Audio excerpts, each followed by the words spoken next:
Let's talk about why long-term tenants suck and why they are bad investments. Before we do, make sure you guys hit that subscribe button and turn on the notification bell. Here's the reality. When you look at the average profitability on a monthly basis, aka the monthly cash flow that an investor would love to make from a property, on average it is $200. Now the problem I have with this is a lot of people get into real estate for one of few reasons. One, they want to create long-term wealth. They want to create an additional stream of income. But there's a lot of people, a large percentage of people that would love to be able to replace their 9-to-5's income with passive income from rental properties. Now, let's say somebody is making $90,000 a year, but after they pay their 30-something, 40-something% in taxes, they're left with $60,000. Just follow me for simplicity of numbers here.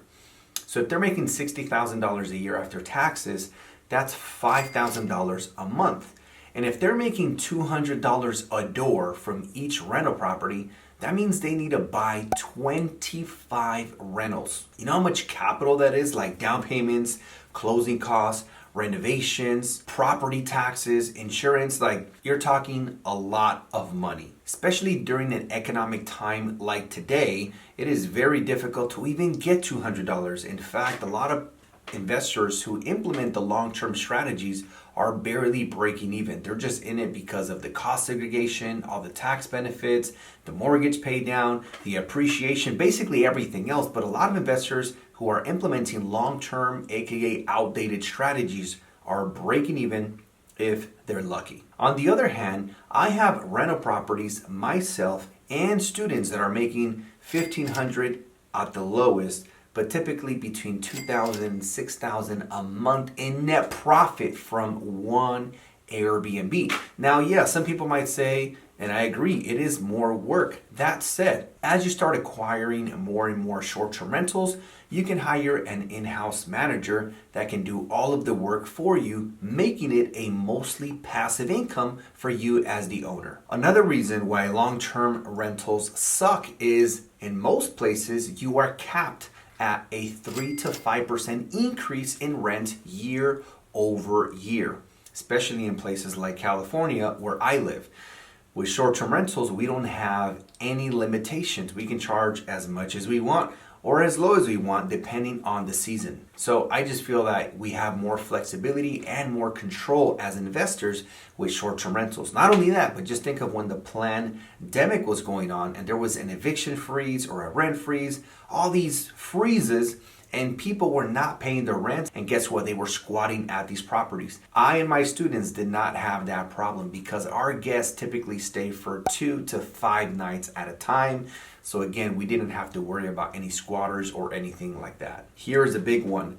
A lot of people, when they stay at short-term rentals, they're going to a conference, a concert, a wedding, a funeral, a business event, whatever it is. So they're spending most of their time outside of the property. Whereas people who are living in the units for 12 months, they're there, 8 to 15 hours a day, right? Other than when they're not at work. So there's actually a lot more wear and tear with people who live in the properties. Not only that, how often do renters in long-term rentals do a deep clean of those properties?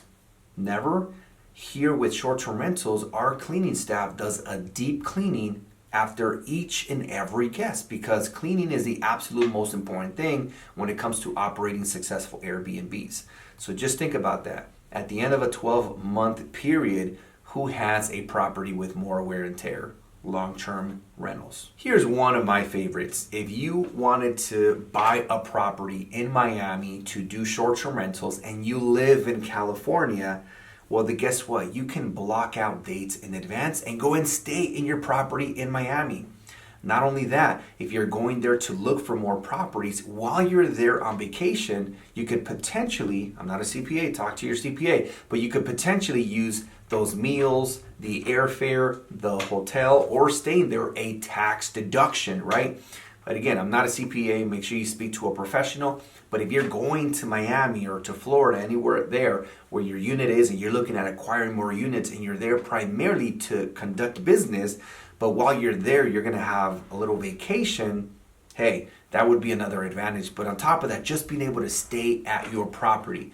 If you were to do the same thing with a long-term tenant, guess what? That property would always be occupied because they're always living there, and you wouldn't have the advantage to be able to use it. So I personally love that because you can block days out in advance. If I want to go there during the winter, guess what? I'll block out that weekend or that whole week in advance. If I have any family and friends that want to book it as well, guess what? I can also do that in advance, block out those dates. If you guys are enjoying this video so far, make sure you guys hit that like button. And for the last one, this is one of my favorite. And again, I am not a CPA, so make sure you talk to your tax professional. But when you have investment properties that are short-term rentals and you implement something called cost segregation, you can accelerate the depreciation of the physical building and it can offset other active incomes. But if it's just a long-term rental, you don't have the same tax advantages. Again, make sure you consult with the CPA in regards to that. With that being said, I hope you guys enjoyed this video. Check out the links down in the description below. Check out one of my other videos here and make sure you guys follow me on Instagram. Take care.